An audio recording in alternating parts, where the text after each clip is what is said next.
Hello guys, welcome to my YouTube channel. मैं हूं श्रेष्ठ गुप्ता। आज मैं आपको इस वीडियो में बताने वाला हूं कि आप ट्रेंडिंग साउंड इफ़ेक्ट कैसे डाउनलोड करें और कहां से करें, वो भी बिना कॉपीराइट के। तो वीडियो के एंड तक बने रहिए। चलिए शुरू करते हैं। सबसे पहले आपको अपने मोबाइल के गूगल को ओपन करना है। ओपन करने के बाद यहाँ पर आपको सर्च करना है माई इंस्टेंट्स। माई इंस्टेंट सर्च करने के बाद आपके सामने जो फर्स्ट वेबसाइट आएगी, इस पर क्या करना है, आपको क्लिक करना है। फिर इस पर क्लिक करने के बाद आपको कुछ इस प्रकार का इंटरफेस दिखाई देगा। आप देख सकते हैं यहाँ पे कलर कलर की बटनें शो हो रही हैं। आप किसी पे भी क्लिक करेंगे तो यहाँ पे आपको साउंड इफेक्ट सुनाई देगा। जैसे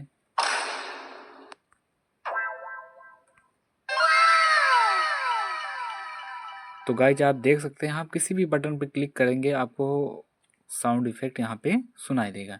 और यहाँ पर आपको सर्च का भी ऑप्शन दिया गया है। आप यहाँ पे सर्च भी कर सकते हैं। जैसे हम सर्च कर रहे हैं चलो, यहाँ पे हमने चलो सर्च किया। आप देख सकते हैं आपके सामने यहाँ पे चलो साउंड इफेक्ट आ गया। यहाँ पे आप कुछ भी सर्च कर रहे हैं, जैसे सैड सर्च कर रहे हैं तो यहाँ पे आपके सामने सैड साउंड इफेक्ट आ गया। जैसे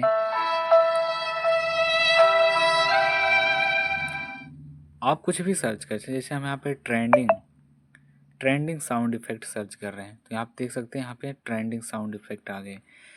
अगर आपको गाइज इसे डाउनलोड करना है तो डाउनलोड करने के लिए सबसे पहले आपको यहाँ पे जैसे लिखा गया है हे लेट हर गो, इस पर आपको क्या करना है, क्लिक करना है। क्लिक करने के बाद आपको कुछ इस प्रकार का इंटरफेस शो होगा। डाउनलोड MP3 का ऑप्शन आएगा, उस पर आपको क्या करना है, क्लिक करना है। क्लिक करने के बाद ये साउंड इफेक्ट ऑडियो डाउनलोड हो जाएगा। गाइज इस वीडियो में हम आपको ऑडियो साउंड इफेक्ट बताए हैं। नेक्स्ट वीडियो में हम आपको वीडियो साउंड इफेक्ट बताएंगे, मीम्स, इसे मीम्स कहते हैं। तो वीडियो अच्छी लगी हो तो वीडियो को लाइक करिएगा, चैनल को सब्सक्राइब करिएगा और आप कमेंट ज़रूर करिएगा वीडियो कैसी लगी, ताकि हम आपके लिए नेक्स्ट वीडियो ले आ पाएँ। थैंक्स।